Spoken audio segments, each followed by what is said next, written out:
Je suis content parce que quand je dis titre de ma sextape, j'ai l'impression qu'on me prend pour un gros pervers ou je sais pas trop quoi, alors que c'est tellement une rêve de série incroyable. Allez voir Brooklyn Nine-Nine, vous allez prendre de ces mimiques de paroles, les gars. Cette série, je la regarde une fois par an. Là, je l'ai fini, j'ai encore tout revu là, il y a pas longtemps. C'est une pépite, c'est un bonbon de bonheur, c'est... Qu'est-ce que vous voulez que je vous dise, moi? C'est ma série, c'est ma sitcom préférée. The Office, j'aime bien aussi. Community, un peu moins. J'aime moins Community, mais je pense que c'est par rapport à l'époque, je sais pas. The Office, j'ai du mal la première saison, qui est un peu cringe, mais après, une fois que tu la dépasses, c'est incroyable. Selon certains, ce Batman sera connecté au reste du DC d'ici... Non, non, Gunn, il a démenti. C'était une rumeur pas fiable. C'est pour ça que moi, je vous ai dit sur Twitter, je sais pas si je vous l'ai dit sur YouTube. Il me semble que je vous l'avais... Peut-être que je vous l'ai dit. Je sais plus.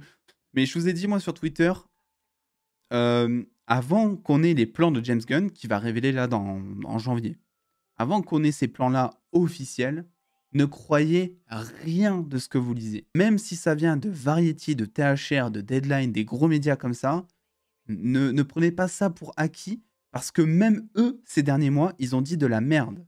Il n'y a personne, en fait, James Gunn, il avait raison. Il n'y a personne qui sait rien concernant cet univers. Donc si vous voyez une info, là par exemple, The Batman sera connecté au DCEU, etc., n'y croyez pas. Le Gunn, il a démenti juste après, et généralement, c'est ce qu'il fait. Ça, c'est bien pour ça, c'est que dès qu'il y a une rumeur ou quoi, il explose. J'ai pas d'attente particulière concernant le DC Universe.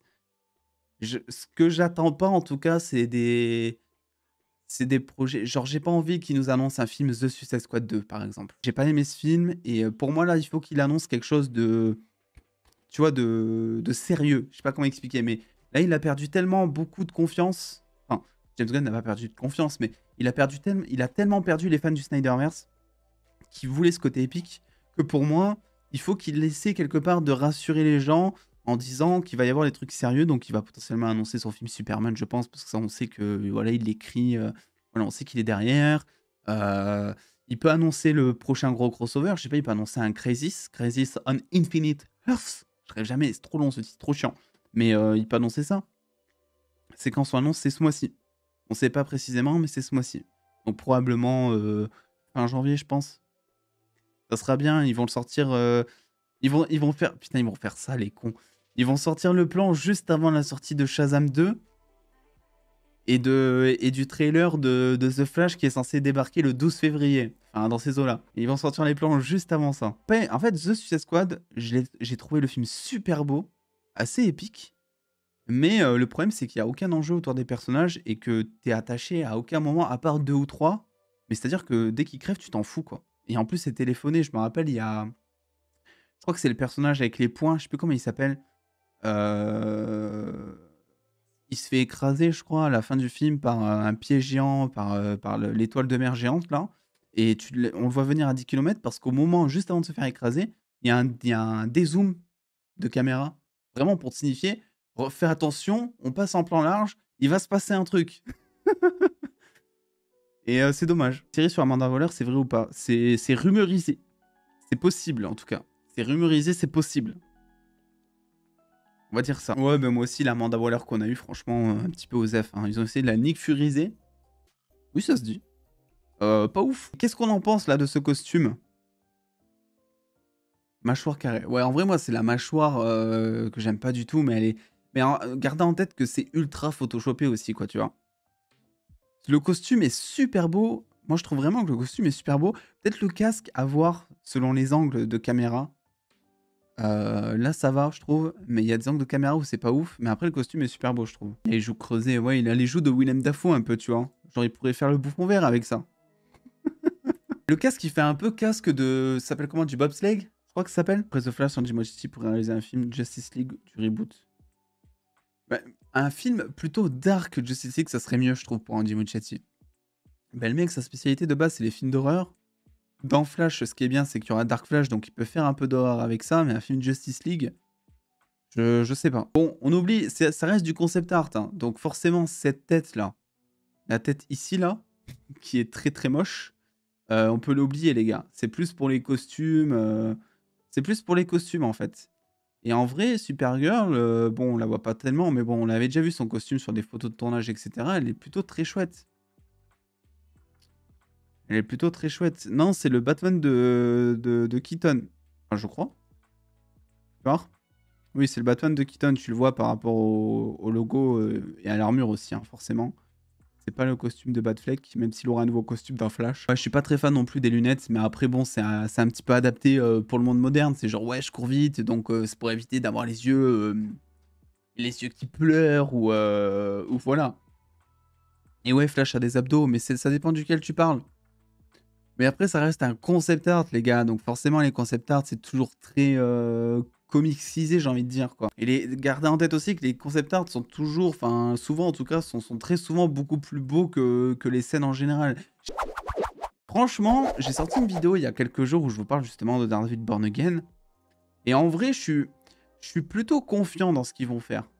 Parce que déjà, la différence, c'est qu'il y a 18 épisodes et par définition, ça veut dire qu'ils vont potentiellement beaucoup plus développer côté avocat et qu'on va se retrouver peut-être avec un équivalent en termes d'avocat, je parle, par rapport à ce qu'on avait chez Netflix. Il faut un truc sérieux, quoi.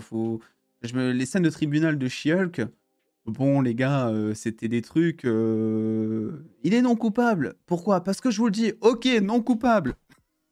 C'était débile. C'était vraiment, il y avait rien quoi dans les scènes de tribunal et etc. Donc ouais, c'est surtout ça que j'attends en vrai. Vraiment, c'est le côté Matt Murdock que j'attends énormément. Parce que dans la série Netflix, en vrai, tout le monde parle de Daredevil, mais ce qui était le plus marquant pour moi, c'était le côté Matt Murdock, hein. C'était les scènes à l'église, les scènes où il est perdu, tu sais, il sait plus, il connaît plus la limite de la justice, il se pose des questions, il a des troubles par rapport à sa religion aussi, tu vois, parce que le mec, enfin, il songe peut-être à tuer des gens, et à côté, il est chrétien, tu vois, donc il y a des problèmes qui se posent. Enfin, c'était trop bien, et j'espère aussi que le côté religieux, ils vont le mettre dans la série, et ça, j'ai un petit peu peur, parce que j'ai l'impression que vu qu'ils vont forcément vouloir adapter la série pour le plus grand nombre, pour les enfants, pour les ados, pour les adultes, le côté religieux, en tout cas de manière aussi profonde qu'on l'avait traité dans Daredevil Netflix, sera peut-être pas au rendez-vous, quoi. J'en ai un peu marre de ça et c'est un peu ce que je reproche au MCU, c'est que ils font un peu les choses à moitié, tu vois. Enfin, pour l'instant, non. Mais si refont revenir des personnages, je parle pas juste pour des caméos, hein, je parle refaire revenir Iron Man, tu vois, même en vrai, refaire revenir Captain America, j'étais le premier à dire que s'il faut, ça va faire comme dans les comics.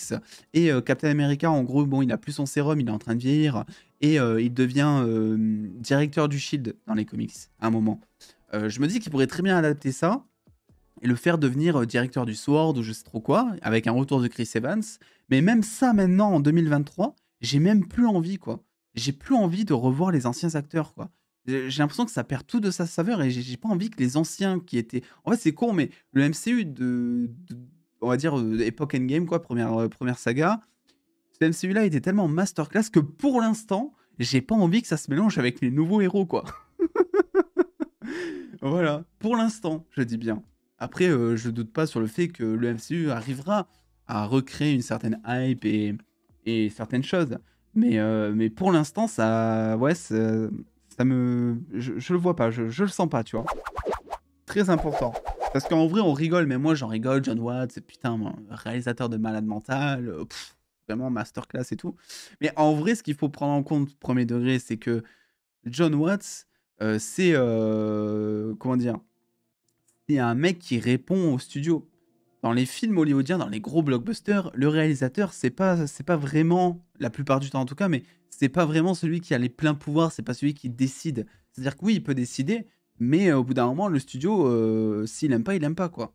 Donc c'est très compliqué en fait. La preuve en est, c'est que Sam Raimi, il a dû défendre, il a dit en interview, hein, il a dû défendre pour Doctor Strange 2 certaines idées qu'il avait eues pour le film. S'il avait écouté le studio et s'il ne s'appelait pas aussi Sam Raimi, je pense qu'il aurait dû virer certaines scènes ou modifier certains trucs, c'est sûr et certain.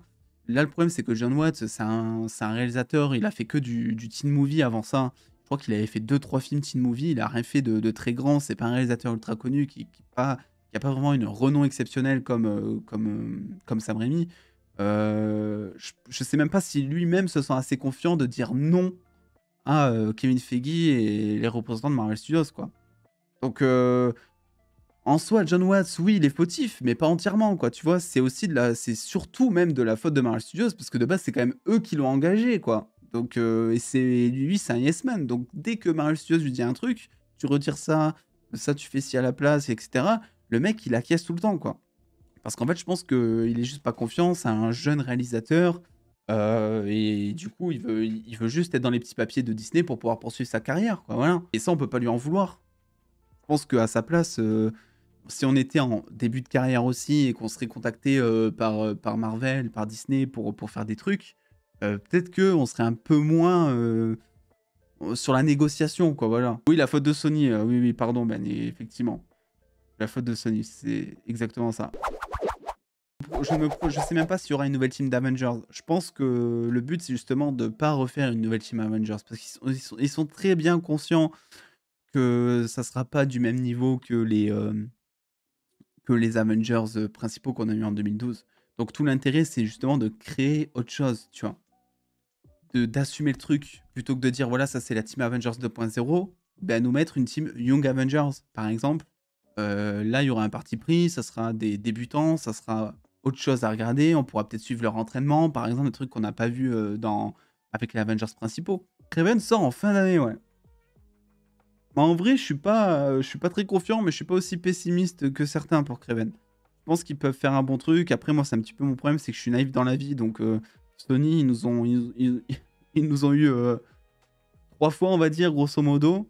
Et j'arrive toujours pas à me dire, c'est pas possible. Ils vont. Pour moi, au bout d'un moment, ils vont finir par apprendre de leurs erreurs. Et à chaque projet, je vais me dire, ah là, c'est peut-être possible, là, tu vois. Plus quoi, t'as Aaron Taylor Johnson qui est un acteur incroyable. T'as Kraven qui est un personnage incroyable. Enfin, t'as tout pour faire un bon film, quoi. Je vous rappelle quand même le petit planning. Allez, avant de se quitter, un dernier passage pub, si vous le voulez bien. Donc, les streams, ça reprend demain à 17h. Donc, le dimanche à 17h. On jouera à Marvel Spider-Man version PS5 remasterisée, s'il vous plaît. Jusqu'à la sortie de Hogwarts Legacy. Alors, c'est pas dit que, entre-temps, il n'y ait pas des petits streams sauvages un peu plus blabla ou un peu plus réaction. On sait jamais. Mais ce qui est sûr, c'est que je vous donne rendez-vous, du coup, tous les mercredis, samedis, dimanches, de 17h à 20h, pour jouer à Spider-Man. Ça sera les 3 jours où on fera, en gros, du gaming. Et puis, voilà, je fais des bisous tout le monde. Et on se dit, du coup, à très très vite, à demain. Bah oui, à demain, 17h. Des bisous tout le monde!